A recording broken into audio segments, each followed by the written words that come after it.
আসসালামু আলাইকুম, কি অবস্থা? কেমন আছেন সবাই?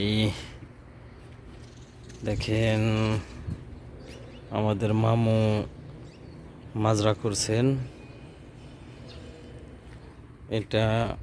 এইটা হয়েছে পাট শাক। পাটের চারাগুলো বড় হইতেছে ধীরে ধীরে। এটা হলো ঝিরঝির সালাদ পাতা গাছ, সালাদ পাতা। এইটা হলো লাল শাক।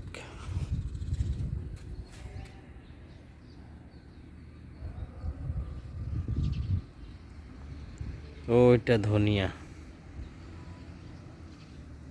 আরও আছে।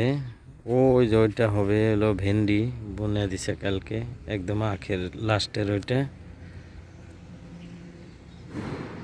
মাশাল্লাহ, কত সুন্দর।